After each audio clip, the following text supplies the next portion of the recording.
Oke, Assalamualaikum warahmatullahi wabarakatuh. Eh, ini harusnya pertemuan minggu ke-6 kalau nggak salah ya. Cuma karena Ibu 2 kali nggak hadir, nanti di minggu terakhir atau minggu yang biasa teman-teman pakai untuk UAS, Ibu jadikan pertemuan terakhir.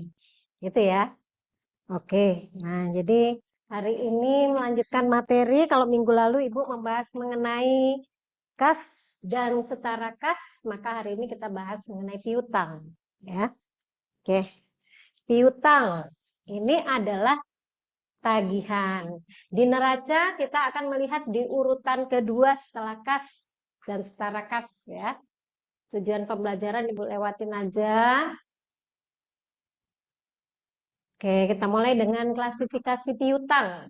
Ya, jadi piutang ini dalam penyajian di neraca sebenarnya ditampilkan sesuai dengan kegiatan usaha. Jadi ada piutang usaha yang bisa kalau kita berada di perusahaan dagang maka disebut dengan piutang dagang. Kalau di perusahaan jasa biasanya disebut dengan piutang usaha gitu saja ya. Sedangkan di perusahaan manufaktur kurang lebih sama dengan perusahaan dagang, jadi penyebutannya adalah piutang dagang. Kemudian ya langsung aja. Piutang itu digunakan sebagai akun untuk menampung penjualan penerimaan dari penjualan ya yang dilakukan secara kredit. Jadi kalau penerimaan yang terjadi dari penjualan tunai maka disebut dengan kas. Tapi kalau penerimaan dari penjualan yang terjadi secara kredit maka penyebutannya adalah piutang dagang gitu ya. Nah, kemudian karena masuk di kelompok aset lancar, berarti piutang ini harapannya dalam waktu tidak lebih dari 1 tahun sudah lunas, ya sudah dapat ditagih. Biasanya perusahaan akan memberikan syarat normal dalam transaksi yang biasa terjadi saat melakukan penjualan. Misalnya ada syarat 2/10 N/30. Nah, jadi kalau N-nya per 30, maka harapannya dalam waktu 30 hari sudah bisa dikumpulkan, sudah bisa dirubah menjadi kas. Gitu ya. Nah, kalau misalnya meleset dari yang dipersyaratkan, maka biasanya perusahaan akan memberikan kelonggaran itu 3 kali syarat. Jadi kalau N/30 maka kelonggarannya adalah 3 kali 30 hari gitu. Nah, jadi harapannya dalam 3 kali 30 hari itu nanti perusahaan bisa menghubungi pelanggan, kemudian mengingatkan kembali, memberikan kemudahan yang dalam hal ini adalah cara pembayaran ya, bukan nilainya kemudian dikurangi, tapi misalnya cara pembayarannya bisa diangsur atau seperti apa atau dirubah menjadi piutang bentuk lainnya. Contohnya misalnya nanti teman-teman akan kenal istilah piutang wesel gitu ya. Nah, kemudian dari piutang ini tadi, kalau seandainya dirubah menjadi wesel, maka pelaporannya ataupun pencatatannya tidak lagi menggunakan istilah piutang dagang, tapi sudah menjadi wesel tagih atau not receivable. Nah, perbedaan antara piutang dagang dengan wesel tagih, kalau piutang dagang itu yang dijadikan sebagai dokumen utama adalah faktur, ya. Jadi faktur bukti penjualan. Kalau wesel tagih selain faktur nanti ada janji tertulis yang dibuat oleh pihak yang membeli, gitu ya. Pihak yang membeli, pihak yang punya tanggungan atau kewajiban. Nah, dia membuat janji secara tertulis, kadang disebut juga dengan istilah promissory note. Ya, jadi catatan yang isinya adalah janji untuk pelunasan. Itu. Nah, keduanya ini masuk dalam kategori aktiva lancar. Jadi susunannya bagaimana di neraca? Maka susunannya dianggap piutang dagang ini memiliki tingkat kelancaran yang lebih tinggi dibandingkan dengan wesel tagih secara umur ya, secara waktu. Nah, sehingga tetap piutang dagang ini akan dilaporkan di urutan pertama di kelompok piutang ya, jadi kas dan setara kas, kemudian piutang dagang, baru di bawahnya ada wesel tagih gitu. Oke, terus nanti akan ada piutang lainnya ya. Jadi perusahaan tidak perlu membuat banyak akun piutang, tapi akun piutang misalnya piutang dagang, wesel tagih, piutang lainnya, ini sudah cukup mewakili transaksi yang dilakukan secara kredit oleh perusahaan kepada pelanggannya, gitu ya. Nah, jadi untuk piutang lainnya ini biasanya eh, yang berhubungan adalah pihak ketiga, bukan pihak kedua ya. Jadi perusahaan pihak pertama, pelanggan itu pihak kedua. Terus kalau ada pihak selain perusahaan dan pelanggar, misalnya pemerintah dalam kaitannya dengan pembayaran pajak atau karyawan. Nah, karyawan itu walaupun sepertinya pihak yang ada di dalam perusahaan ya, tapi tidak mewakili hubungan dengan ya tidak mewakili hubungan dengan pelanggan. Nah, sehingga dianggap piutang ini adalah pihak ketiga. Nah, ya, maka dikatakan di sini nantinya untuk piutang selain piutang dagang dan wesel tagih itu boleh dimasukkan ke dalam akun piutang lainnya. Apakah itu nanti dari piutang yang timbul karena kita memiliki surat berharga yang menghasilkan bunga, ya, piutang bunga, atau piutang dari pajak yang harusnya kita setorkan tapi belum tiba masa penyetorannya, ya, bisa dinamakan piutang pajak. Terus ada piutang dari karyawan kalau misalnya karyawan mengambil pinjaman dari perusahaan, ya. Jadi akan ada 3 akun ini. Ini skema dari timbulnya piutang ya. Jadi kalau teman-teman lihat akan ada customer atau pelanggan, ya. Customer pada saat akan melakukan pembelian atau bagi perusahaan penjualan ya, ditulis penjualan, maka tidak langsung datang seketika langsung beli secara kredit. Tapi ada hal-hal tertentu yang biasanya harus dipenuhi dulu secara syarat oleh pembeli, baru layak dinyatakan boleh melakukan pembelian secara kredit atau perusahaan bisa memberikan penjualan secara kredit. Jadi ada tahap persetujuan kredit. Tapi untuk perusahaan dagang mungkin tahapan ini tidak dilakukan setiap kali perusahaan akan menjual secara kredit ya. Jadi ada yang namanya pelanggan. Kalau pelanggan itu berarti sudah berulang kali ya, sudah berulang kali membeli kepada perusahaan. Nah, untuk saat pertama dia akan melakukan pembelian secara kredit, maka perusahaan akan menyeleksi dulu ya, menyeleksi beberapa kriteria dari perusahaan untuk dapat dikatakan memenuhi apabila dia membeli secara kredit. Nah, nanti kalau pembelian pertama secara kredit dia bisa menyelesaikan sesuai dengan janji ya, sesuai dengan termin yang sudah disepakati, maka pembelian kedua bisa dilakukan lagi secara kredit. Pembelian ketiga bisa lagi dilakukan secara kredit. Jadi pembelian pertama sampai ketiga itu biasanya dalam pantauan oleh perusahaan ya. Jadi sifatnya lebih selektif. Kemudian perusahaan masih memperhatikan dengan detail bagaimana kebiasaan dari pelanggan. Apakah ada misalnya tunggakan-tunggakan yang terjadi pada saat melakukan pelunasan ya atau lancar saja sesuai dengan syarat, itu yang akan kemudian menentukan. Udah Mas. Berhasil ya.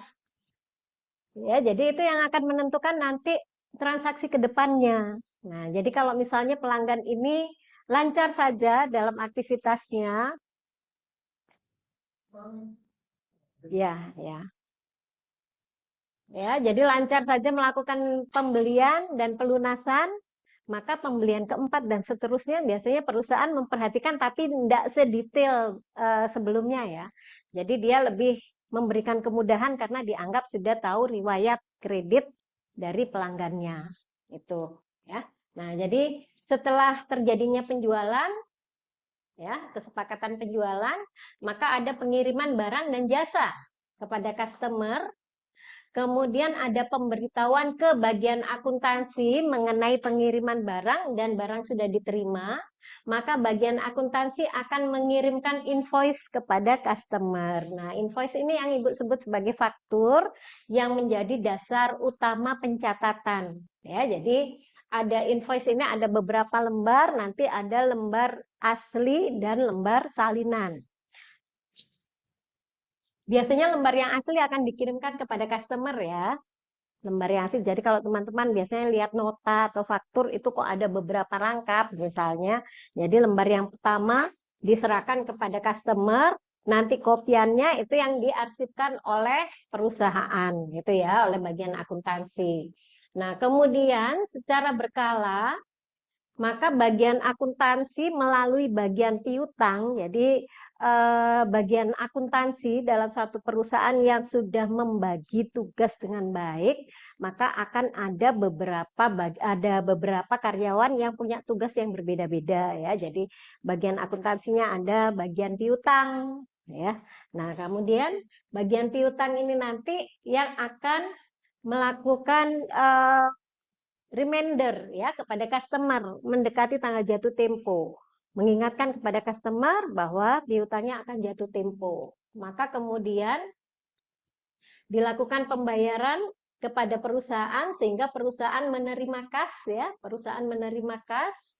Maka kalau sudah menerima kas, selanjutnya akan diserahkan bukti transaksi ke bagian akuntansi lagi. Maka satu siklus penjualan secara kredit sudah selesai ya, mulai dari terjadinya penjualan, kemudian secara beberapa saat tertahan menjadi piutang, kemudian terjadi penerimaan kas. Gitu ya, siklus dari piutang. Nah, ini siklus ini tergantung dari syarat tadi ya, termin. Kalau N/30, maka dari terjadinya penjualan sampai penerimaan kas itu terjadi dalam 30 hari. Oke, kemudian ada istilah piutang tak tertagih. Kalau piutang saja, Ibu yakin teman-teman sudah bisa membayangkan jurnal ya. Piutang itu terjadinya dari transaksi penjualan misalnya. Maka jurnalnya kalau ada penjualan secara kredit pastinya debitnya piutang, kreditnya penjualan gitu ya. Nanti akan ada metode pencatatan tergantung dari persediaan. Ada persediaan yang dicatat dengan metode fisik, ada yang dengan metode perpetual, maka itu mengakibatkan perbedaan jurnal, tapi pada intinya nanti sampai di laporan keuangan yang dilaporkan di penjualan dan piutang sama. Nah, sehingga Ibu di sini tidak terlalu membahas kalau terjadi penjualan jurnalnya seperti apa, karena dianggap udah biasa ya. Mudah-mudahan teman-teman juga sudah paham jurnal kalau terjadi transaksi penjualan. Nah, berikutnya ada ini. Ini adalah kebijakan perusahaan piutang tak tertagih ya. Piutang tak tertagih. Nah, piutang tak tertagih itu maksudnya adalah piutang yang tidak bisa dilunasi oleh pelanggan dikarenakan beberapa sebab. Misalnya sebab yang pertama, pelanggannya bangkrut ya, sehingga dia punya utang kepada perusahaan, tapi dia sudah tidak memiliki kemampuan untuk membayar. Atau misalnya pelanggannya tidak diketahui di mana ya, jadi hilang gitu saja, ditelusuri ke alamat di mana barang pernah dikirimkan ternyata sudah nggak tinggal di situ. Nah, sehingga mau ditagih tidak bisa, dihubungi lewat nomor teleponnya misalnya tidak aktif juga. Nah, sehingga hal-hal yang seperti ini akan dipelajari oleh perusahaan selama beberapa waktu yang tadi Ibu sebutkan N kali 3 ya. N kali 3. Jadi dalam waktu 3 kali termin itu perusahaan akan mencari informasi mengenai keadaan dari piutang yang terjadi pada seorang pelanggan yang sudah jatuh tempo tapi kok belum dilunasi itu tadi. Nah, sehingga kemudian pada saat misalnya nanti sudah N kali 30 ya, sudah dipastikan bahwa pelanggan tidak bisa melunasi, maka untuk meningkatkan kualitas dari posisi keuangan perusahaan, piutang yang semacam ini nantinya harus dihapuskan. Gitu ya. Piutang ini harus dikeluarkan dari laporan itu sebesar yang tidak bisa ditagih.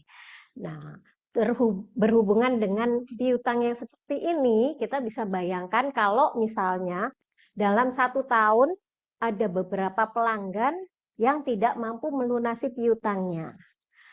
Terus di tahun depannya tidak ada sama sekali. Ya, maksudnya bukan tidak melunasi, tapi tidak ada yang dihapuskan, tidak ada yang tidak bisa melunasi, lancar saja. Ya, terus di 3 tahun berikutnya banyak lagi yang tidak bisa melakukan pelunasan. Nah, yang seperti ini akibatnya antara 1 tahun dengan tahun berikutnya akan ada perbedaan laba yang cukup besar dikarenakan penghapusan piutang ini nanti akan berpengaruh terhadap laba rugi perusahaan.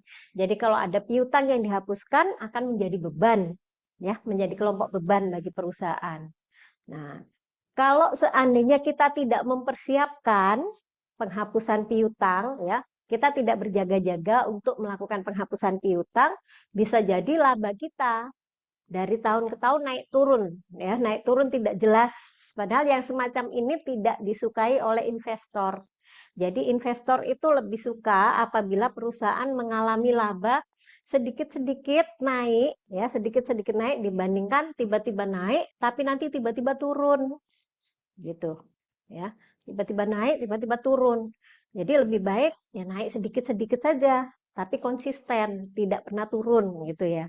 Nah, sehingga untuk menyikapi yang seperti ini, maka nanti dalam akuntansi, di standar akuntansi keuangan, diatur bahwa untuk menghindari pelaporan laba yang tidak stabil, maka terkait dengan piutang, perusahaan diminta untuk membentuk cadangan kerugian piutang untuk piutang yang kemungkinan tidak dapat ditagih. Ya. Nah, jadi terkait dengan piutang tak tertagih, penghapusannya nanti akan ada 2 metode. Yang pertama metode cadangan atau allowance method. Yang kedua adalah metode langsung atau direct method. Ya. Nah, ini kayaknya kita bahas dulu metode cadangan ya.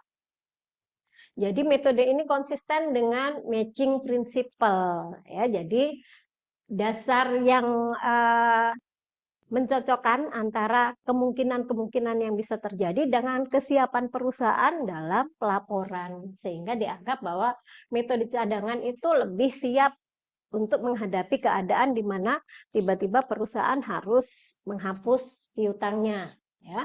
Kemudian manajemen diharuskan membuat estimasi perkiraan setiap tahun berapa bagian piutang yang tidak dapat ditagih.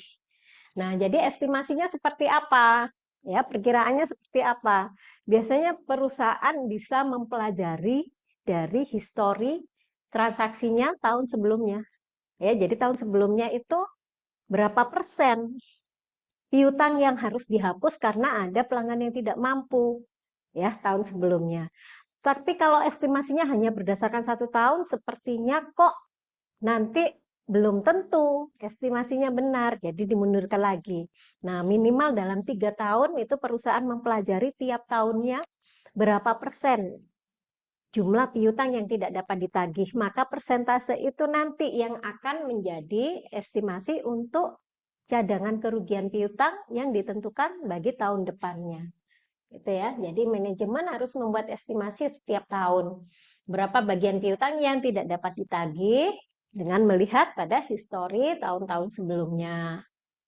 Kemudian seperti yang Ibu sampaikan tadi, berarti nanti akan ada beban piutang tak tertagih, ya, beban piutang tak tertagih.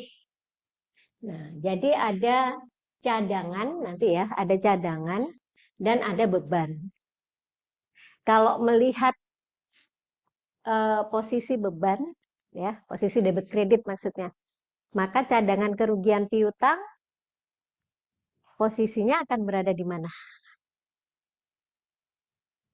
Jadi nanti setiap kali membentuk cadangan itu akun kontranya adalah beban piutang tak tertagih, ya.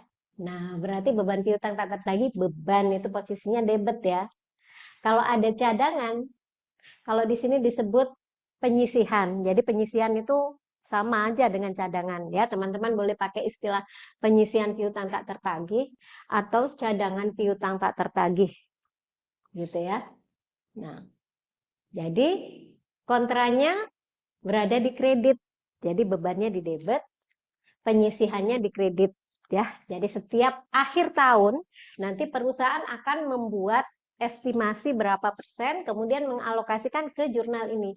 Beban piutang tak tertagih debit, kreditnya penyisian piutang tak tertagih. Nah, berarti nanti beban piutang tak tertagih kalau kita posting ya dari jurnal penyesuaian ke buku besar, dia masuk di kelompok beban, berarti pelaporannya nanti akan berada di laporan laba rugi. Sedangkan penyisian piutang tak tertagih posisinya kredit, kita posting ke buku besar penyisian piutang tak tertagih. Jadi dia punya buku besar sendiri ya. Dengan posisi normal kredit, kita akan membawanya ke laporan keuangan neraca. Di kelompok mengikuti di mana piutang berada. Nah, jadi kalau piutangnya ada di aktiva, ya, berarti penyisihan atau cadangan ini tadi juga akan berada di aktiva, tapi posisi kredit. Berarti seperti aktiva tetap dengan akumulasi penyusutan aktiva tetap. Posisinya sama-sama aktiva, tapi kalau aktivanya ya, aktiva tetapnya dia kelompok debit, akumulasi penyusutannya kredit ya, jadi akun kontra. Sehingga kemudian kalau aktiva tetap nanti akan ada nilai buku. Ya. Kalau piutang, tadi ada piutang dagang, di aktiva, maka di bawah piutang ada penyisian piutang tak tertagih dalam posisi kredit, berarti menjadi kontra, nanti dijumlahkan, hasil penjumlahannya disebut sebagai piutang bersih. Gitu ya, jadi ada piutang bruto atau yang kita sebut dengan piutang dagang tadi dilaporkan sebagai piutang bruto, di bawahnya ada penyisihan, maka penjumlahannya dikatakan sebagai piutang bersih atau piutang neto. Itu penyajiannya di neraca seperti itu.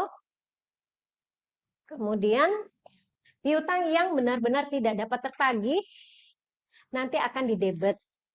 Nah, pertanyaannya adalah kapan gitu ya.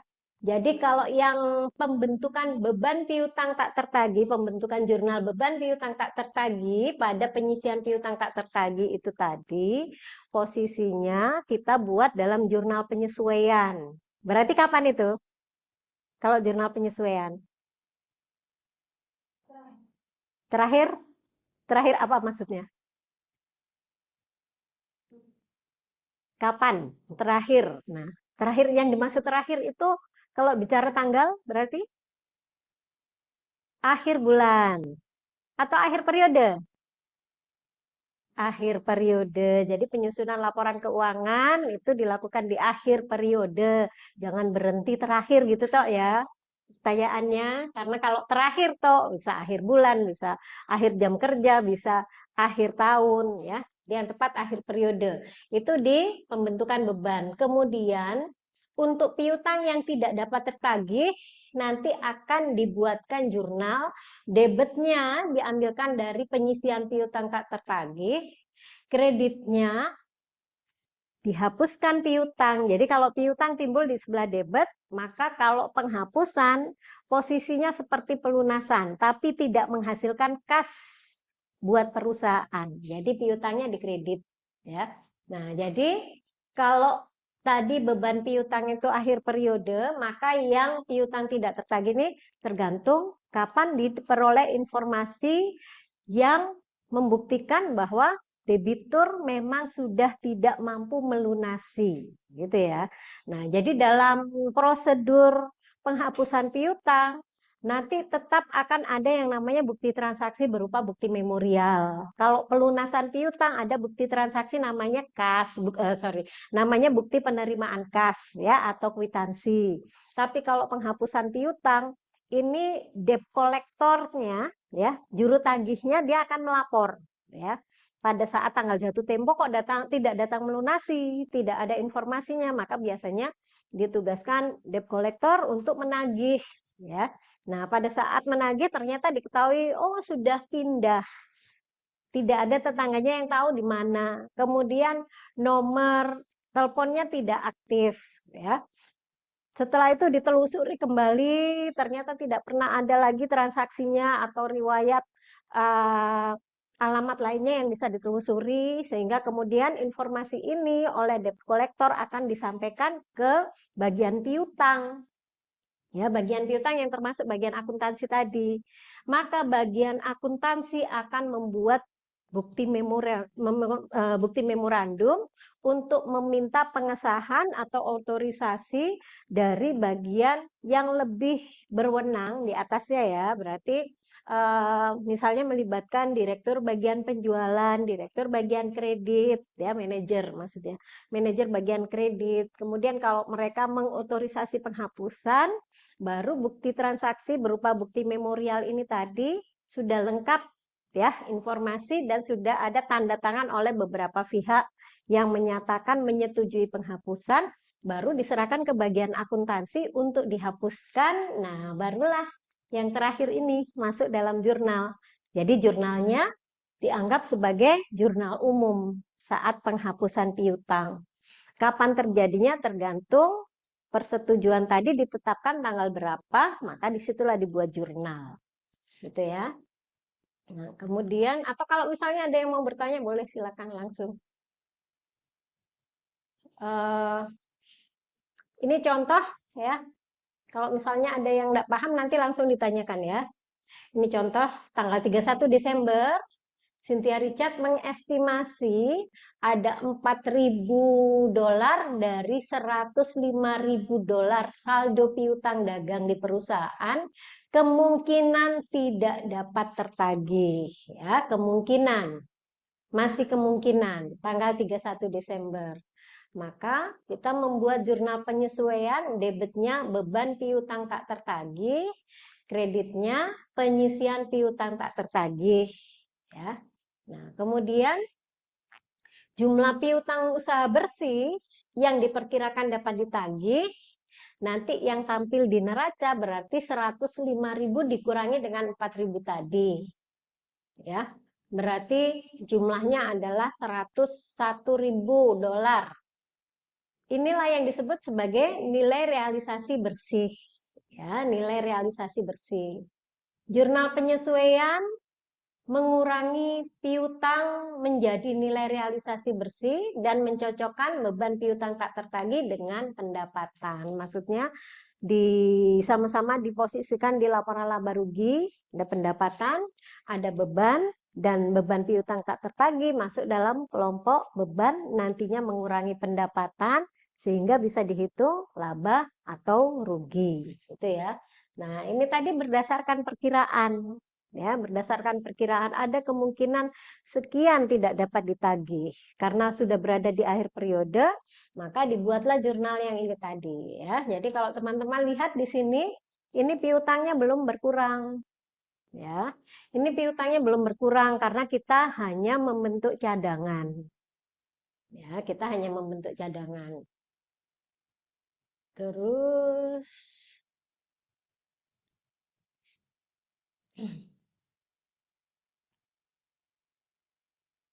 nah, kemudian tanggal 21 Januari piutang John Parker sebesar 610 dianggap benar-benar tidak dapat tertagih ya.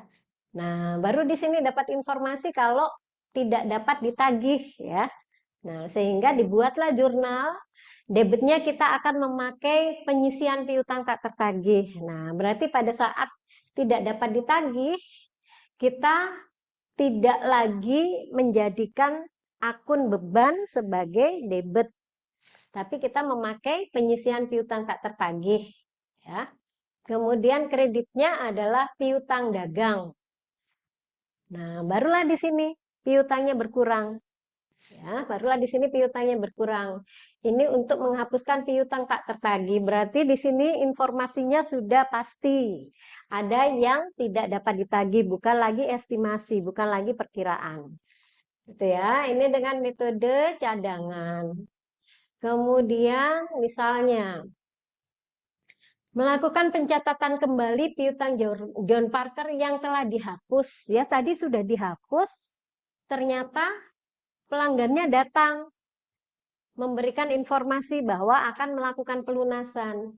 Nah, sehingga dengan demikian dikatakan bahwa piutangnya dapat ditagih, tidak jadi dihapuskan, dibatalkan dari penghapusan. Nah, sehingga di tanggal 10 Juni piutangnya dikembalikan, ya, piutangnya tidak jadi dihapus, piutangnya dikembalikan cadangannya atau penyisiannya juga dikembalikan. Ya, untuk mengembalikan lagi piutang yang telah dihapus tanggal 21 Januari.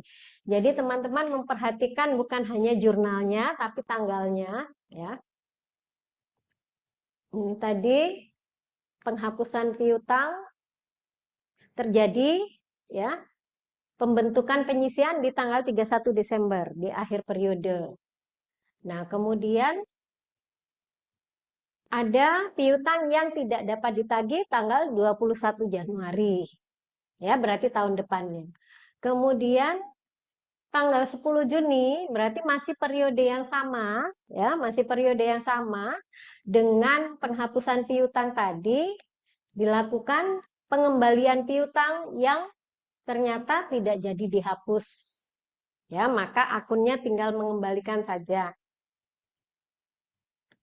Berikutnya, dari pembatalan penghapusan piutang tadi, maka akan diterima kas, ya, maka dibuatlah jurnal debitnya kas, kreditnya piutang dagang. Nah, kalau yang ini adalah untuk mencatat pelunasan dari piutang yang berhasil ditagih. Ya, jadi syaratnya menggunakan metode cadangan seperti ini. Ya, kemudian metode pencadangan menggunakan dua cara untuk mengestimasi beban piutang tak tertagih. Kalau tadi kan cuma diestimasi langsung besarnya, ya, langsung besarnya berapa yang tidak dapat ditagih. Tapi estimasi itu biasanya bisa didasarkan pada beberapa hal.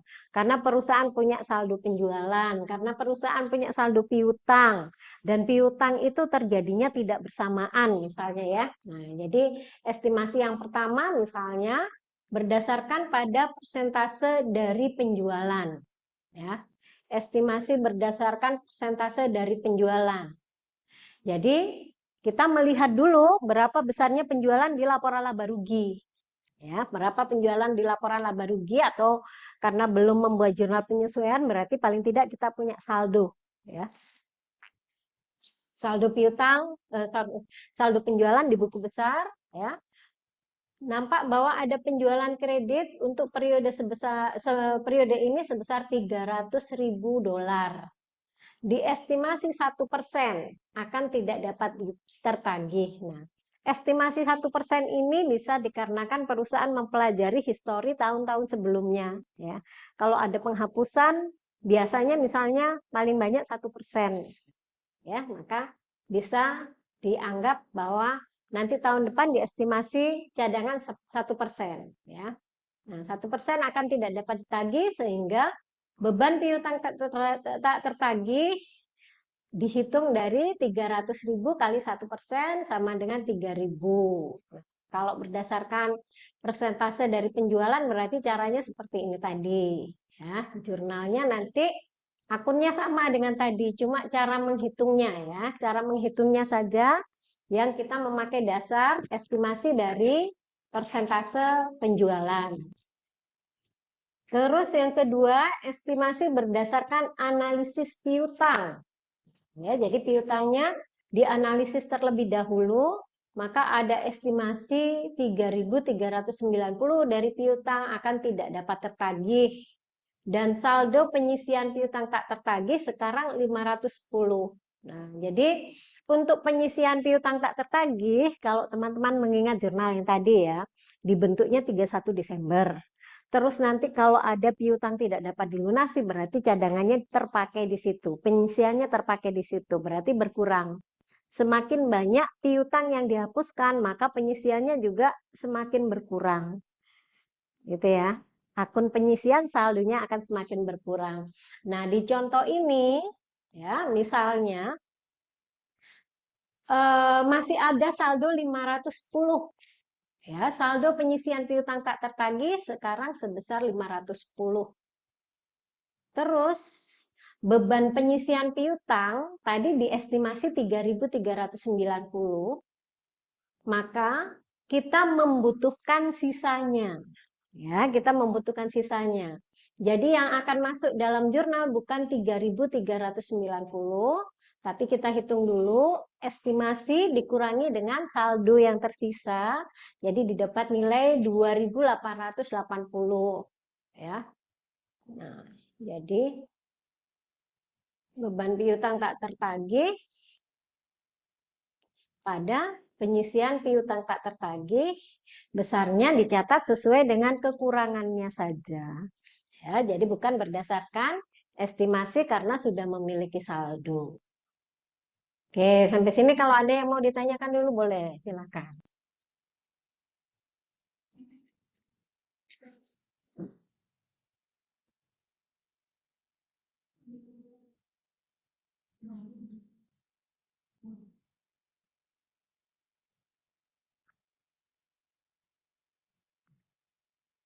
Oh,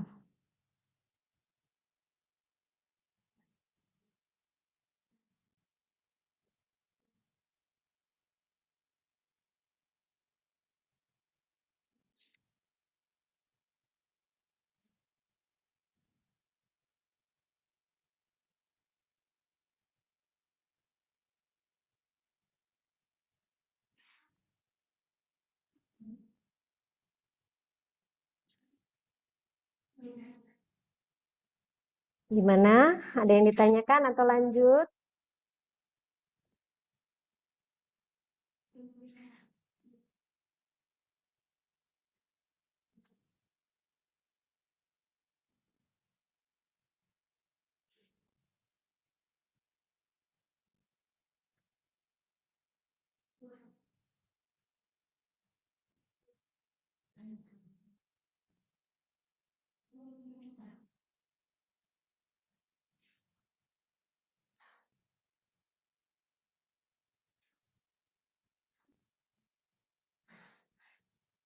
Lanjut ya. Oke. Nah, ini namanya schedule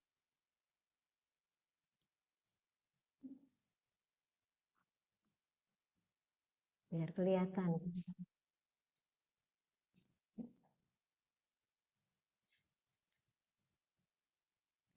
Jadi schedule umur piutang ya, daftar umur piutang. Nah, jadi daftar umur piutang ini merupakan salah satu bentuk analisis yang bisa disiapkan oleh perusahaan untuk mengetahui kualitas dari piutang yang dimiliki ya. Jadi kita perhatikan dulu kolom-kolomnya. Jadi kolom yang kita butuhkan yang pertama adalah nama pelanggan ya. Kemudian saldo piutangnya. Kemudian kolom setelah saldo itu adalah kolom analisis, kita bagi menjadi yang pertama kolom untuk piutang yang belum lewat jatuh tempo. Ya, belum jatuh tempo. Kemudian yang sudah jatuh tempo kita akan bagi menjadi beberapa kolom. Jadi ada jumlah hari lewat, kemudian terbagi menjadi 1, 2, 3, 4, 5, 6 kolom ya. Ada 6 kolom, maka tanggal yang lewat dari jatuh tempo 1 sampai 30 hari kita siapkan satu kolom. Terus 31 sampai 60 berarti sudah lewat dari jatuh tempo sebanyak 31 hari sampai 60 hari. Ya, kolom kedua. Terus untuk yang lewat dari jatuh tempo sudah 61 sampai 90 hari. Kemudian 91 sampai 180 hari. Nah, berarti kalau di sini dia menyediakan kolom untuk sampai ini ya, sampai lebih dari 1 tahun, lebih dari 365 hari. Ya. Nah, jadi ini akan berpengaruh terhadap kualitas dari piutang yang dimiliki. Jadi kita bisa menyusun semua nama pelanggan yang dimiliki oleh perusahaan. Misalnya ini dicontohkan cuma dua ya, cuma dua debitur, ada Asbi Co sama Saxon Woods. Nah, saldo piutangnya kalau yang Asbi, misalnya teman-teman lihat di situ ada 3 saldo piutang. Oh, enggak, ini namanya beda-beda. Ada Asbi, ada Bitibar, ada Brok CO ya. Jadi masing-masing punya saldo, ada 150, 610, dan 470 ya. Kemudian dari piutangnya Asdi 150 itu setelah dianalisa dia sudah lewat jatuh tempo di kelompok umur hari 31 sampai 60. Terus yang Bitibar 610 itu terjadi atas dua piutang. Jadi teman-teman melihatnya nggak langsung 610, tapi terbagi. Ada yang masuk di kelompok hari 91 sampai 180, ada yang masuk di kelompok 181 sampai 365 ya. Jadi kita melihat dari fakturnya. Fakturnya syaratnya apa? Misalnya 2/10 N/30. Terjadinya misalnya terjadi transaksinya tanggal 10 Januari. Berarti harusnya jatuh tempo 10 Februari gitu ya. Nah, kalau misalnya sampai 10 Februari tidak melunasi, maka dia akan dihitung sekarang ke ya tanggal 10 Februari sampai ke tanggal 31 Desember. Jadi penyusunannya ini berhentinya penghitungan di 31 Desember. Nah, dari Februari ke Desember ya kurang lebih ada 330 hari gitu ya. 330 hari berarti nanti kalau ada yang seperti itu masuk di kolom 181 sampai 365 gitu ya. Jadi penghitungannya seperti itu satu persatu melihat pada bukti transaksi. Nah, kalau dulu ya zaman dulu analisis ini dilakukan secara manual. Jadi benar-benar harus hitung satu persatu dari buku besar piutang itu mana piutang yang belum dilunasi dimasukkan di sini. Tapi kalau sekarang kita pakai aplikasi komputer secara otomatis ini langsung bisa disusun real time ya setiap saat. Jadi misalnya kita belum pada 31 Desember, kita masih berada di misalnya hari ini ya 4 November, tapi daftar umur piutang kalau dengan menggunakan aplikasi akuntansi langsung bisa dimunculkan juga umur harinya. Itu kemudahannya ya. Nah, sehingga dari sini nanti kalau sudah kita total tiap kolom ya, kita total tiap kolom, maka nanti dari sini eh, jumlah piutang ya, jumlah piutang mengikuti dengan jumlah harinya di totalnya misalnya di sini 86.300 itu yang akan menjadi estimasi bahwa piutang itu tidak dapat dilunasi gitu ya. Jadi ini berdasarkan daftar umur piutang.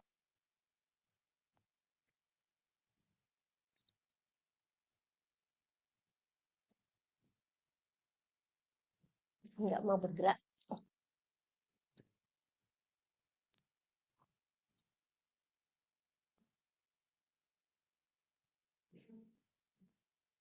Nah, ini ya.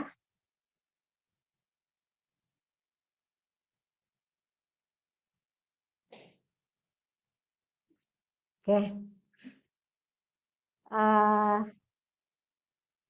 Piutang tak tertagih bisa dinyatakan dalam persentase ya. Jadi misalnya nanti setelah diperoleh total ya, setelah diperoleh total berdasarkan resiko yang dimiliki semakin lama ya, semakin lama umur menunggaknya, maka jumlah persentasenya akan semakin tinggi. Ya, jadi kalau teman-teman lihat kok ada 2%, 5%, 10% sampai ada 80% ya. Jadi yang belum lewat jatuh tempo dianggap resiko tidak tertagihnya adalah 2%, masih rendah ya. Nah, jadi 75.000 nanti dikalikan dengan 2% ya. Ini kalau misalnya teman-teman lihat, loh kok totalnya nggak sama jumlahnya dengan di atas, anggap itu disingkat ya. Jadi ada garis putus-putus nih, garis putus-putus dianggap disingkat karena sebenarnya daftar umur piutang itu panjang meliputi semua customer perusahaan. Nah, sehingga kalau sudah ditotal misalnya yang belum lewat jatuh tempo 75.000, yang 1 sampai 30 hari misalnya 4.000, nanti akan dikalikan dengan persen ini ya.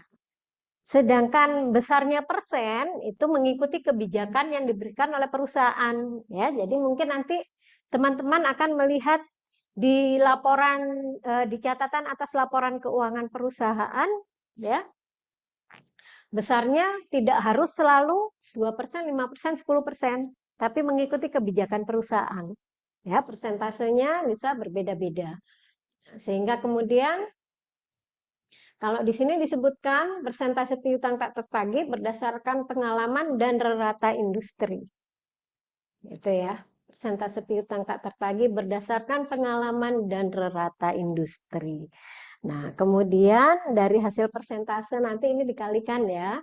Itulah yang dijumlah kemudian masuk dalam jurnal untuk menentukan beban piutang tak tertagih pada penyisian piutang tak tertagih. Itu. Nah, ya, jadi ini adalah jumlah setelah dikalikan persentasenya. Nah, jadi ini kemudian dijumlah nilai ini yang akan masuk dalam jurnal. Kemudian dilihat kembali masih ada saldo atau tidak seperti contoh yang sebelumnya. Oke, boleh dicermati dulu. Kalau ada yang nggak paham boleh ditanyakan.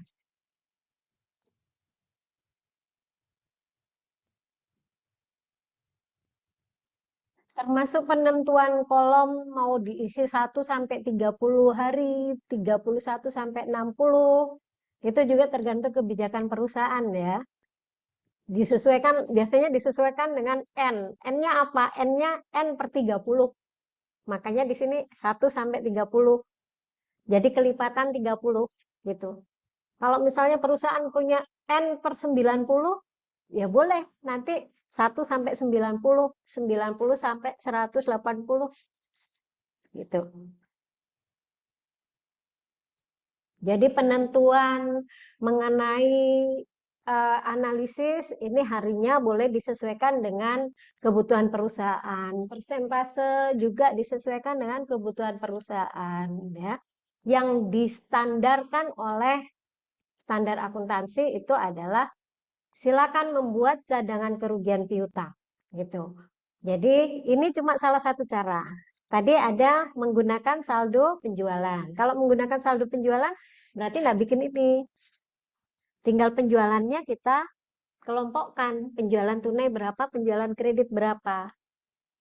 Jadi persentase itu dikalikan dengan penjualan kredit. Atau misalnya mau berdasarkan pada persentase jumlah piutang. Nah, boleh langsung menentukan persentase kali saldo piutang. Atau misalnya ini berdasarkan daftar umur piutang karena perusahaan mau objektif ya, mau benar-benar objektif. Kalau semakin lama menunggak berarti resikonya semakin besar. Resiko semakin besar maka mengakibatkan persentasenya juga dinaikkan gitu. Nah, sehingga dibuatlah ini daftar umur piutang. Yang paling banyak diterapkan oleh perusahaan yang sudah go public, yang kita bisa telusuri di Bursa Efek ya, itu lebih banyak pakai daftar umur piutang, gitu karena dianggap paling objektif. Dasar yang dipakai jelas, gitu ya.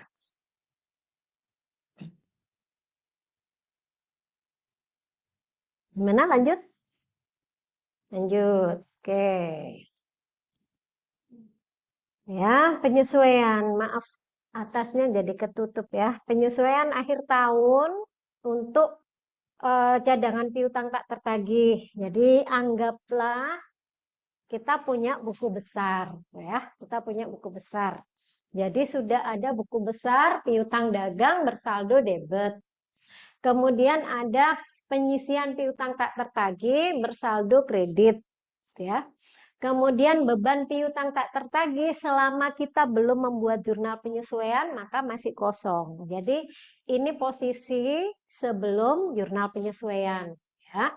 Kemudian piutang usaha 86.300 dikurangi dengan penyisian piutang tak tertagih. Tadi kalau ke contoh yang tadi 3.390 maka nilai realisasi bersih piutang seperti ini ya.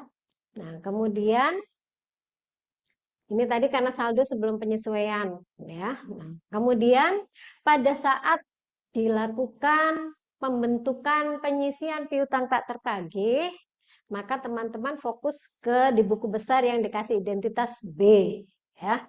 Penyesuaian akhir tahun tadi ditentukan bahwa Nilai penyisian piutang tak tertagih itu harusnya 3.390. Tapi sudah ada saldo 510 tadi ya, sudah ada saldo 510. Berarti dengan demikian untuk tahun ini hanya dibutuhkan beban sebesar 2.880 ya. Sehingga tahun ini jumlah beban penyisian piutangnya cuma ini.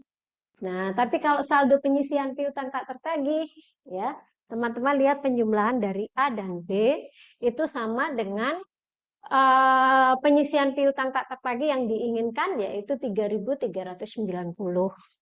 gitu ya. Nah, jadi jumlah itu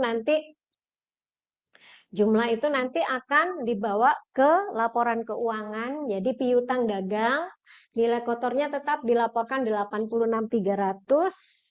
Terus di bawahnya ada penyisian piutang tak tertagih 3.390 dan di laporan laba rugi akan ada beban piutang tak tertagih 2.880. Gitu ya. Nah, jadi dari sini berarti setiap kali kita membentuk penyisian piutang tak tertagih, kemudian sebelum posting ke buku besarnya, buku besar beban, kita harus memperhatikan dulu saldo yang A ya, penyisian piutang tak tertagih. Jadi sebelum membentuk yang B, kita perhatikan dulu ini. Penyisian piutang tak tertagih itu ada saldonya atau tidak? Terus saldonya di debit apa di kredit? Ya, karena akun penyisian piutang tak tertagih, nanti saldo ada kemungkinan debit, ada juga kemungkinan kredit. Kalau kredit, kalau kredit, maka beban yang ditanggung tahun ini berarti dikurangi. Kalau debit, berarti beban yang ditanggung tahun ini lebih besar dari penyisian yang akan dicantumkan di bawah piutang. Ya, jadi ini tadi. Nah, kalau seandainya saldo 510 itu di debit ya, saldo 510 misalnya di debit, maka ini bukan dikurangi, tapi ditambah. Gitu, tapi ditambah sehingga beban piutang tak tertagih nilainya akan lebih besar dari 3.390 karena ditambah bukan dikurangi. Gitu ya. Kenapa penyisian piutang tak tertagih bisa bersaldo debit? Ada yang tahu? Kira-kira kenapa? Kok bisa berada di debit? Kalau kas posisi normal debit. Kalau kas tiba-tiba posisi normalnya sudah kredit, berarti kita salah mencatat. Ya, karena nggak mungkin kasnya perusahaan sampai minus. Gitu. Secara pencatatan.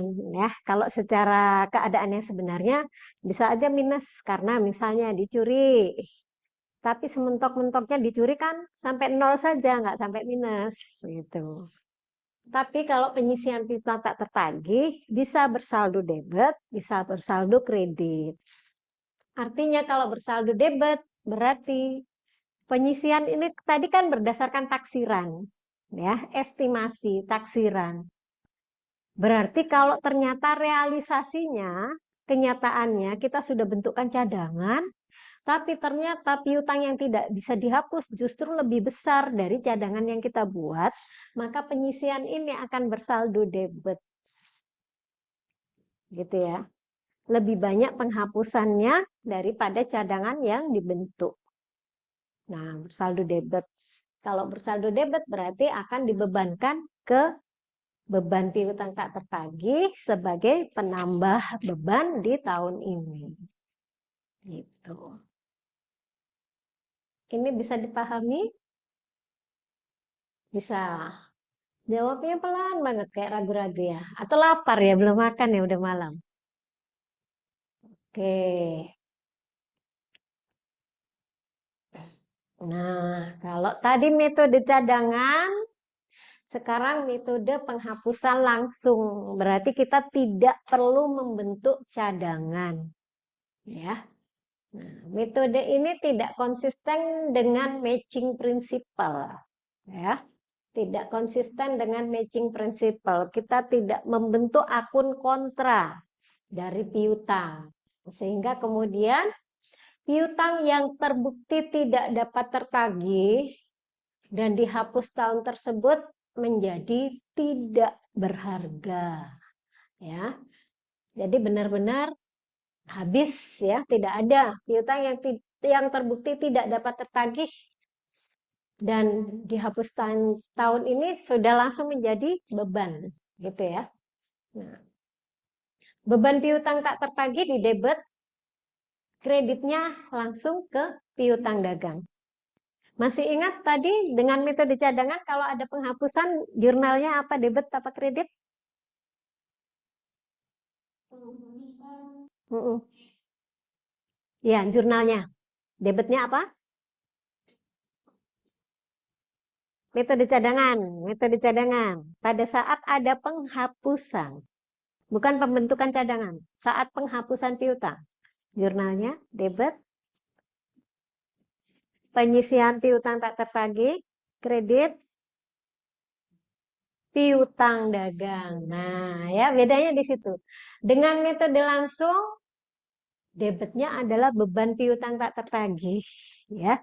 Jadi tadi dengan metode cadangan, munculnya beban piutang tak tertagih itu hanya di jurnal penyesuaian saat akhir tahun atau akhir periode. Kalau di sini metode langsung, sewaktu-waktu kapan ada piutang dihapuskan, maka saat itu dibebankan. Ya, jadi debitnya nggak ada penyisian, tapi langsung beban piutang tak tertagih. Gitu. Nah, sehingga dalam hal ini piutang dagang disajikan di laporan keuangan berdasarkan nilai bruto, nilai yang belum tentu bisa ditagih semua. Kalau di metode cadangan tadi, piutang dagang disajikan sesuai dengan nilai bersih, nilai neto, atau nilai yang kemungkinan bisa ditagih. Nah, di metode ini nilai bruto, ya, sehingga dengan demikian nggak ada cadangan, tidak sesuai dengan matching principle. Ini kok ada, Bu, metode diakui padahal tidak sesuai dengan standar akuntansi keuangan. Nah, berarti ada keadaan tertentu ya yang memperbolehkan. Contohnya, kalau perusahaan rutin melakukan penjualan secara kredit dalam kegiatan penjualannya, ya sudah biasa melakukan penjualan kredit. Tiap bulan itu seimbang antara penjualan tunai atau penjualan kredit, atau bisa jadi kalau dia adalah perusahaan manufaktur justru lebih banyak jualan kreditnya dibandingkan jualan tunainya, gitu ya. Nah, untuk perusahaan yang dalam kondisi seperti ini, maka kalau tidak membentuk cadangan bahaya, ya. Tiba-tiba bisa dilaporkan rugi karena besarnya piutang yang tidak dapat ditagih, maka cadangkan saja tiap tahun, gitu. Tapi untuk perusahaan yang misalnya dia jarang melakukan penjualan kredit, dia hanya melakukan penjualan kredit pada pihak-pihak tertentu yang benar-benar memiliki tingkat kepercayaan yang tinggi, sehingga dipastikan bahwa piutang dagangnya aman, gitu ya. Piutang dagangnya aman walaupun nggak aman 100%, nggak ada ya yang aman 100%, gitu.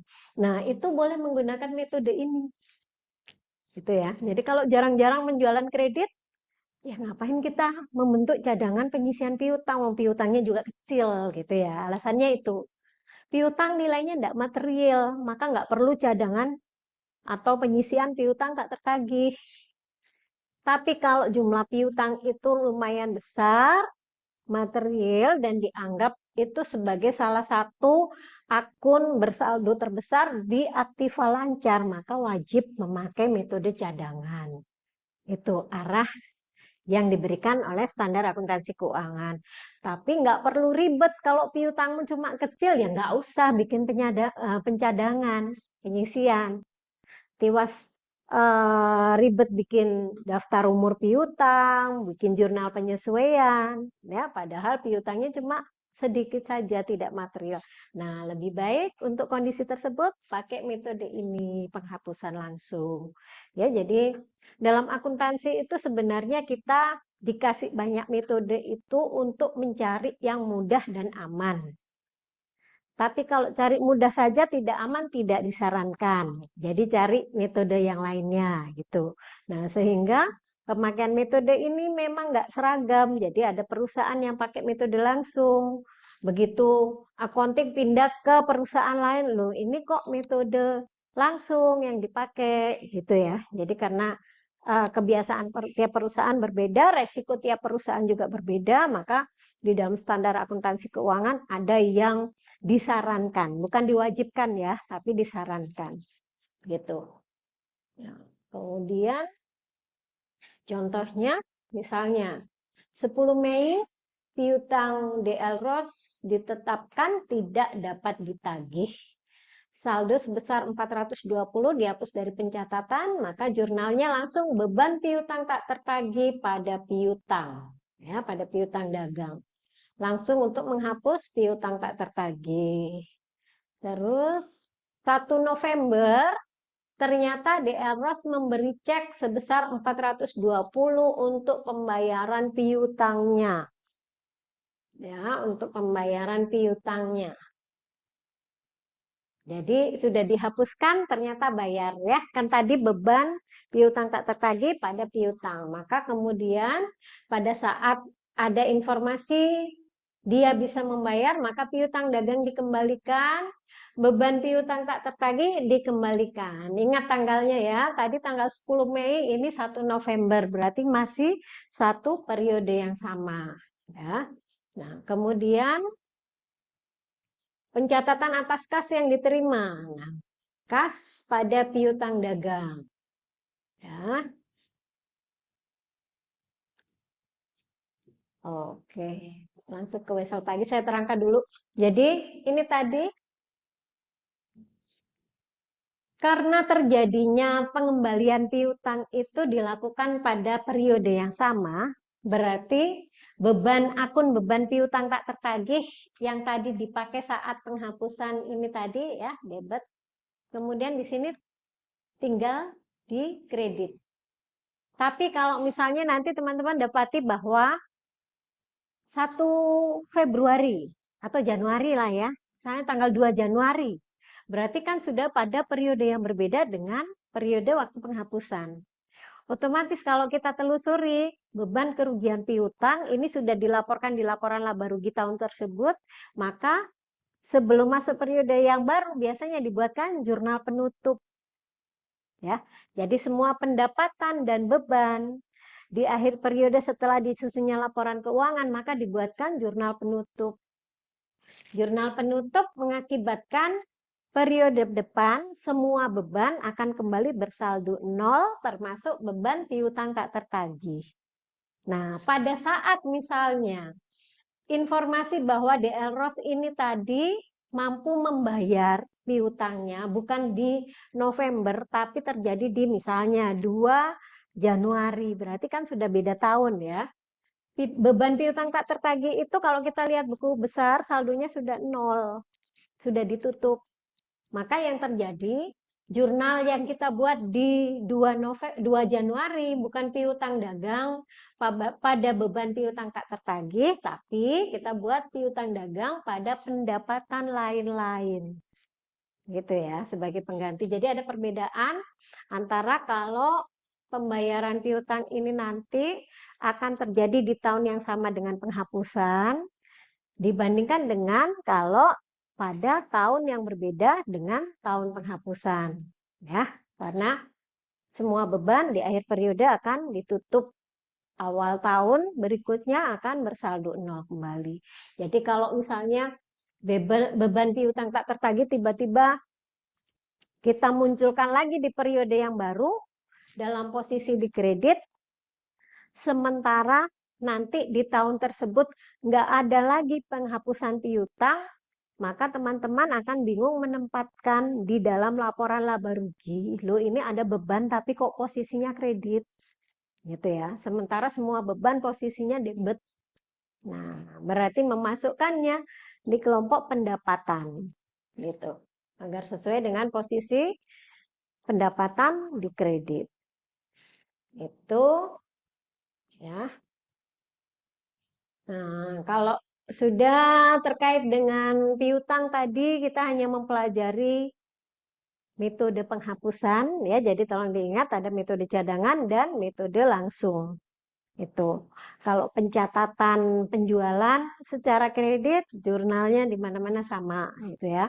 Cuma metode ini tadi, ingat bahwa itu diserahkan kebijakan tergantung bagaimana keadaan penjualan secara kredit yang ditangani oleh perusahaan. Nah, kalau sudah, maka kita ke sini wesel tagih. Ya, ini adalah piutang kedua setelah piutang dagang. Jadi wesel tagih merupakan dokumen tertulis yang berisi perjanjian untuk membayar. Yang pertama, ya, disebutkan dalam perjanjian, isinya adalah sejumlah uang tertentu yang menjadi pokok pinjaman. Jadi kalau seandainya kita melakukan penjualan kredit, bukti transaksinya berupa faktur, ya, nominal transaksi di dalam faktur itulah yang menjadi pokok pinjaman. Ya, misalnya di dalam faktur disebutkan beli barang senilai 10 juta. Syarat 2/10 N/30. Ya, seperti itu saja. Maka 10 juta itu menjadi pokok pinjaman. Ya. Kemudian ke pihak siapa janji pembayaran itu dilakukan? Ya. Kepada siapa? Nah, sehingga dalam hal ini nanti akan jelas wesel ini tidak bisa beredar begitu saja ya, tapi ditujukan kepada siapa gitu. Nah, kemudian di tempat tertentu. Di tempat tertentu maksudnya adalah harus dinyatakan tempat terjadinya transaksi. Ya, jadi selain nama pihak yang melakukan penjualan, maka kotanya di mana? Karena bisa jadi ya diharapkan tidak ada salah informasi apabila kita misalnya tidak detail memberikan identitas perusahaan. Ada perusahaan yang namanya sama tapi domisilinya beda, maka tempat ya alamatnya harus jelas. Kemudian mencantumkan juga tanggal tertentu atau sesuai permintaan, maksudnya adalah tanggal jatuh temponya dari wesel tersebut atau sesuai permintaan. Nah, tergantung negosiasi pada saat debitur tadi misalnya ya piutang dagangnya jatuh tempo tapi nggak bisa melunasi. Nah, dia bernegosiasi. Apakah saya bisa dikasih waktu, misalnya 2 bulan? Ya, berarti sesuai permintaan. Gitu. Kalau misalnya disepakati, ya maka diterima. Tadi syarat bahwa akan dibayarkan atau weselnya jatuh tempo 2 bulan ke depan, ya, atau langsung menunjuk tanggal. Kemudian kalau seandainya wesel ini tadi ya utang ini tadi karena sebenarnya sudah jatuh tempo tapi minta diperpanjang akan mengakibatkan perusahaan kehilangan kesempatan untuk membuat uangnya jadi produktif. Nah, maka sehingga biasanya wesel ini tadi akan dikuatkan dengan memberikan bunga tambahan gitu ya sebagai ganti kerugian karena debitur tidak melakukan pelunasan tepat waktu. Ditambah bunga pada persentase tertentu dari pokok pinjaman per tahun. Jadi kalau bunga disebutkan tarifnya, ya, terus nggak ada informasi di belakangnya itu bunga per tahun atau bunga per bulan, maka asumsinya selalu sama bahwa itu adalah bunga per tahun. Gitu ya. Jatuh tempo kapan? Ya, jadi kapan wesel dilunasi, maka disebut tanggal jatuh tempo. Kalau seandainya tanggal berapa wesel 90 hari, tertanggal 16 Maret ya. Jadi ada wesel diterbitkan tanggal 16 Maret, kemudian umurnya ditentukan 90 hari. Ya, jadi kita bisa menghitung seperti ini. Jumlah hari wesel yang kita butuhkan adalah 90 hari. Kemudian dimulai dari bulan saat terjadinya kesepakatan atau perjanjian yang dituangkan dalam wesel tadi ya. Tadi tanggal 16. Jadi kita sebutkan dulu jumlah hari di bulan Maret adalah 31. Terus di bawahnya tanggal terbit wesel adalah 16 Maret. Jadi 31 hari dikurangi 16 hari. Maka bulan Maret itu tadi weselnya baru berumur 15 hari saja. Terus karena tadi kita menghitung kapan jatuh tempo, berarti setelah 90 hari dikurangi 15, masih ada sisa 75 hari. Ya, itu tadi bulan Maret. Habis Maret, April. Berarti kita masuk ke April. Kita masuk ke April. April itu 1 bulan ada 30 hari, maka dikurangi 30. Ya, berarti 75 dikurangi 30, masih ada sisa 45 hari. Berarti masuk setelah April ada bulan Mei. Bulan Mei jumlah harinya ada 31. Ya, maka dikurangi lagi. Nah, masih ada sisa 14 hari. Berarti kita tidak butuh 1 bulan penuh nanti di bulan Juni, tapi kita butuh cuma sampai tanggal 14 di bulan Juni. Sehingga wesel ini tadi, ya, yang diterbitkan tanggal 16 Maret, umurnya 90 hari, maka jatuh temponya adalah tanggal 14 bulan Juni. Ya.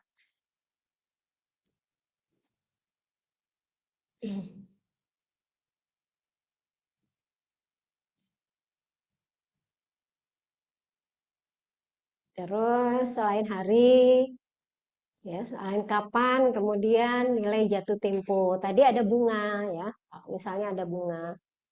Menerima $6.000, 12%. Nah, berarti 12% adalah bunga ya. Umurnya 30 hari wesel, tertanggal 21 November 2006 untuk penyelesaian piutang. Nah, jadi kalau kita menghitung nilai jatuh tempo berarti kita akan menghitung bunga terlebih dahulu. Cara perhitungan bunga, pokok pinjaman dikalikan tingkat bunga dikalikan waktu atau umur dari wesel. Ya, jadi tadi pokok pinjamannya 6.000, bunganya 20%, 12%, terus umurnya 30. Kalau teman-teman lihat dibagi 360, itu karena ininya tarif bunganya ini tadi adalah bunga per tahun ya. 1 tahun ada 360 hari, makanya 30 per 360. Tapi kalau suatu saat misalnya ya, teman-teman dapat informasi bahwa bunga ini tadi adalah bunga per bulan, ya, 12% per bulan misalnya ya, maka dikalikan 30 per 30. Gitu ya. Kalau jumlah hari dalam 1 tahun yang teman-teman tahu 360 apa 365? 365. Jadi kalau kita mengikuti jumlah hari yang sesungguhnya harusnya 365 ya. Januari 31, Februari 28, ada yang 29. Kalau yang pas kabisat itu 29, jumlah hari dalam 1 tahun sebenarnya 366 ya. Nanti Maret ada 31, April 30, dan seterusnya. Maka jumlahnya 365. Nah, kalau ada 360, apakah ada yang hari yang hilang? Enggak sebenarnya ya. Jadi kalau kita pakai 360 itu diasumsikan dalam 1 tahun, semua bulan itu jumlah harinya adalah 30. Enggak ada 31, enggak ada 28, enggak ada 30 gitu ya. Jadi semuanya 30. 30 kali 12 bulan berarti 360. Ini biasanya cuma terjadi di contoh saja. Kalau yang sebenarnya dipakai 365. Tuh ya. Nah, jadi perhitungan bunga seperti ini. Ya, perhitungan bunga seperti ini. Kemudian berarti untuk menghitung nilai jatuh tempo, kita menghitungnya dari pokok pinjaman ditambah dengan bunga yang sudah dihitung tadi. Berarti akan jatuh tempo dengan jumlah $6.060. Ya. Nah, ini penghitungan nilai jatuh tempo, ada penghitungan kapan jatuh tempo. Nah, kapan jatuh tempo berarti disitulah waktu untuk pelunasan wesel.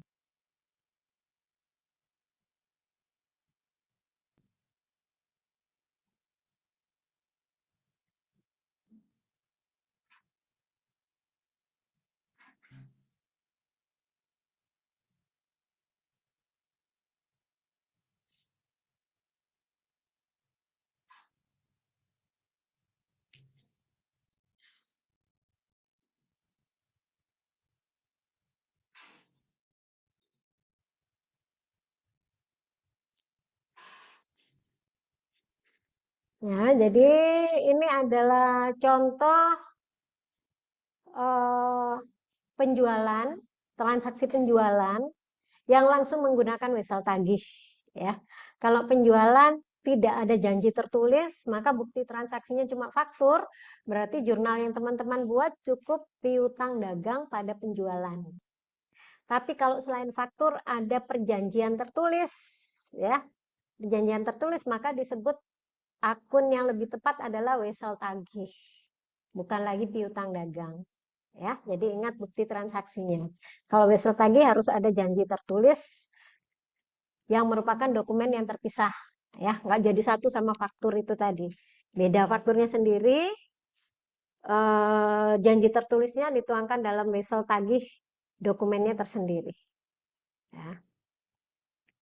Nah, ini contoh kalau penjualan langsung dikuatkan dengan janji tertulis. Maka langsung bisa dijurnal wesel tagih pada penjualan. Katakanlah wesel tagihnya 30 hari umurnya, bunganya 12%, tanggal weselnya sesuai dengan tanggal transaksi 21 November 2006. Ya. Terus misalnya tadi 21 November 30 hari, maka jatuh tempo di 21 Desember misalnya ya. Jatuh tempo di 21 Desember. Maka saat jatuh tempo diterima kas dari wesel tagih sesuai nilai nominal kelebihan dari perhitungan bunga, kita jurnalnya pakai pendapatan bunga. Ya, jadi wesel tagih mau kas yang kita terima itu lebih kecil atau lebih besar dari pokok pinjaman, maka wesel tagihnya tetap harus ditulis sesuai dengan pokok pinjaman. Ya, pokok pinjamannya tadi 6.000, walaupun kemudian ada bunga, berarti kas yang kita terima 6.060. Maka nggak boleh dituliskan di wesel tagih 6.060. Ya, harus dituliskan terpisah wesel tagih sesuai nominal 6.000, selisihnya karena perhitungan bunga diakui sebagai pendapatan bunga.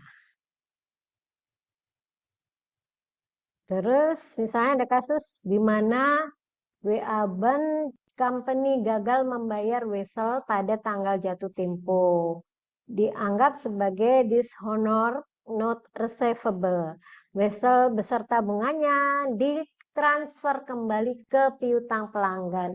Ya, jadi ini manfaat penyebutan tanggal jatuh tempo atau umur dalam suatu wesel. Jadi wesel ini tidak akan berlaku lagi apabila sudah pada tanggal yang melewati tanggal jatuh tempo. Nah, sehingga setiap wesel yang gagal bayar, sudah jatuh tempo tapi belum dibayar, maka perusahaan harus mengembalikan pencatatan ke piutang. Tujuannya adalah agar bisa dimasukkan dalam penghapusan piutang, ya. Dalam taksiran penghapusan piutang tadi kan kita menghitung berdasarkan piutang dagang, bukan piutang wesel ya. Ya, jadi yang dibuatkan cadangan penyisian piutang atau penyisian piutang tak tertagih itu hanya piutang dagang. Yang piutang wesel tidak. Gitu ya. Yang piutang wesel tidak. Jadi kalau ada piutang wesel gagal bayar berarti sebelum dihapuskan dimasukkan dulu ke piutang. Karena yang punya cadangan adalah piutang, yang punya penyisihan ya. Nah, sehingga dikembalikan ya, piutang dagang di debit, wesel tagih di kredit, dan tetap bunganya tetap harus dihitung. Sehingga di sini muncul pokok pinjaman baru dikarenakan wesel tagih tadi ada bunganya. Oke, ini penyajian piutang pada neraca ya. Dimulai di aktiva lancar, dimulai dengan kas. Nah, ini ada salah penempatan, harusnya piutang dagang dulu ya, baru kemudian di bawahnya ada piutang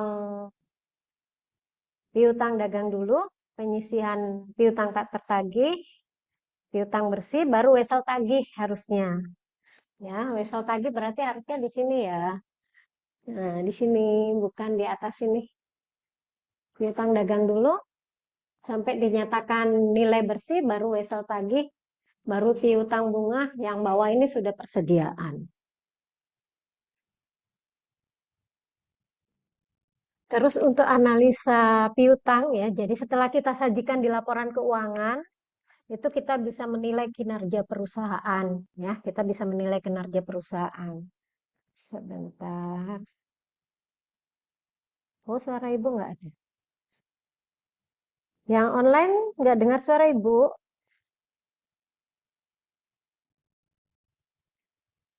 Oke ya, jadi untuk menganalisa bagaimana kinerja perusahaan itu kalau terkait dengan pokok bahasan hari ini, kita bisa menilai berdasarkan yang namanya perputaran piutang. Ya. Hmm. Atau account receivable turnover ya. Nah, jadi bagaimana caranya menghitung perputaran piutang? Misalnya, kita punya data 2 tahun, ini 2006 dan 2025, sorry 2005 ya. Nah, data berasal dari penjualan kredit bisa kita peroleh dari laporan laba rugi ya. Tahun 2006 36 juta, tahun 2005 32 juta 500. Berarti ada peningkatan ya dari 2005 ke 2026 2005 ke 2006 ada kenaikan. Kemudian informasi terkait dengan piutang. Nah, kalau ini yang dipakai piutang dagang bersih ya, piutang dagang bersih berarti yang sudah dikurangi dengan penyisian. Di awal tahun ada kenaikan ya dari 2005 cuma 1050 menjadi 1 juta ya. 1.050.000 menjadi 1.080.000. Itu di awal tahun. Saldo akhir tahun menunjukkan ada kenaikan dari 1.080.000 ke 1.220.000. Sehingga totalnya dari 2 tahun ini ada peningkatan juga dari 2.130 menjadi 2.300. Nah, terus ini ada rata-rata piutang. Ya, rata-rata piutang. Jadi rata-rata piutang itu bisa dihitung dari saldo awal tahun ditambah saldo akhir tahun dibagi 2. Ya, misalnya tahun 2026 berarti 1.080.000 ditambah 1.220.000 dibagi 2. Ya, dibagi 2. Jadi kan 2.300 dibagi 2 berarti 1.150.000. Kalau yang 2005 saldo awal tahun ditambah saldo akhir tahun dibagi 2 ya, atau total 2.130 dibagi 2 jadi 1.115.000. Itu rata-rata piutang. Terus perputaran piutang ya, jadi cara menghitung perputaran piutang, penjualan bersih dibagi dengan rata-rata piutang. Ya, ini yang penjualan bersih. Ini penjualan bersih 36 juta dibagi 1.150 ya. Berarti di tahun 2006 perputaran piutang dalam 1 tahun adalah sebanyak 31,3 kali. Yang tahun 2005 29,1 kali. Ya. Artinya perputaran piutang itu dimulai dari penjualan kredit, kemudian menjadi piutang, habis dari piutang menjadi kas, terus menjadi penjualan kredit lagi. Itu perputaran piutang ya. Nah, itu terjadi sebanyak 31 kali dalam 1 tahun. Gitu ya. Nah, berarti kalau melihat data di 2006 dan 2005 ada perbaikan kinerja karena di tahun 2026 perputaran piutangnya lebih sering ya dibandingkan tahun 2005 gitu. Nah, sehingga dengan demikian kalau melihat data ini bisa dikatakan kinerja perusahaan adalah baik karena ada peningkatan perputaran piutang. Sebaliknya kalau perputarannya turun, berarti untuk merubah dari penjualan menjadi piutang, habis piutang menjadi kas, terus menjadi penjualan lagi lebih lambat. Apakah kelambatannya itu karena piutangnya sulit ditagih gitu ya. Nah, sehingga kalau ada penurunan berarti kondisinya tidak baik. Itu penilaian kinerja dari perputaran piutang ya.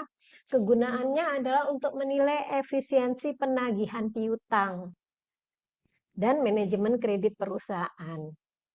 Gitu ya. Jadi penyajian piutang di laporan keuangan itu pada akhirnya sampai pada kita melihat efisien nggak aset lancar kita dikatakan produktif atau tidak gitu. Terus kalau misalnya ini kita melihat 31,3.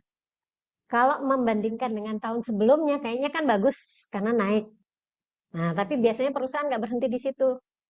Tapi dia akan membandingkan dengan perputaran piutang yang dimiliki oleh rata-rata industri. Rata-rata industri itu adalah semua industri yang sejenis. Jadi kalau misalnya kita punya perusahaan eh, di sektor retail misalnya ya. Nah, di sektor retail maka ada pesaing kita. Nggak cuma satu, ada beberapa perusahaan. Maka kalau seandainya kita mengacu pada kita adalah perusahaan yang sudah go public, berarti kita harus menyajikan laporan keuangan di Bursa Efek gitu ya. Itu bisa diakses secara umum oleh siapapun. Nah, jadi kalau misalnya kemudian kita sudah punya laporan keuangan, kita juga lihat pesaing kita di Bursa Efek, berarti kan itu industri yang sejenis gitu ya. Kelasnya sama dengan kita, sama-sama di Bursa Efek, sama-sama perusahaan retail. Nah, kita lihat laporan keuangan. Sah-sah saja. Terus kita lihat perputaran piutangnya dia berapa kali dalam 1 tahun. Ya, PTB berapa kali, PTC berapa kali. Kemudian kalau ingin tahu rata-rata industri, perputaran piutang dari misalnya, kalau di dalam Bursa Efek itu ada 10 perusahaan, dijumlahkan perputaran piutang untuk 10 perusahaan ini terus bagi bagi 10. Nah, berarti dapat perputaran piutang dari rata-rata industri. Kemudian kita bandingkan, kita di bawahnya atau di atasnya, atau pas sama dengan rata-rata industri. Baru kita benar-benar dapat asumsi ya, kalau kita di atas rata-rata industri, oh berarti penilaian kita baik, kinerja kita lebih baik dari rata-rata industri. Gitu. Nah, berarti ke depannya perusahaan berusaha mempertahankan diri agar kalau ada kinerja di tahun depannya jangan sampai perputarannya turun. Gitu ya. Jadi menilai kondisi kesehatan suatu perusahaan bisa dimulai dari penyajian di dalam laporan keuangan, kemudian dilanjutkan dengan membandingkan antara laporan keuangan kita dengan laporan perusahaan-perusahaan yang sejenis dengan perusahaan kita. Itu, ada yang mau ditanyakan? Dari tadi kayaknya nggak ada yang bertanya. Alhamdulillah ya kalau ngerti semua ya.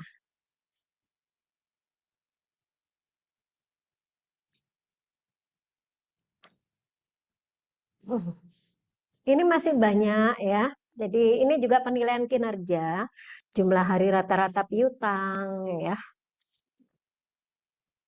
Jadi ringkasannya ini. Jadi kalau misalnya kita bicara kinerja perusahaan, salah satu yang bisa dinilai itu adalah piutangnya. Ya. Tapi kalau teman-teman misalnya mengingat kembali apa isi neraca, maka kinerja perusahaan itu dinilai dari semua unsur yang ada di neraca, nggak cuma piutang, gitu ya. Nah, berarti ringkasan hari ini yang kita bahas tadi ya, nggak ada pertanyaan dari yang offline dan online, nggak ada yang ditanyakan, mudah-mudahan paham semua. Kalau gitu Ibu akhiri pertemuan, tapi Ibu absen dulu. Oke, kalau gitu Ibu akhiri. Terima kasih hari ini. Assalamualaikum warahmatullahi wabarakatuh.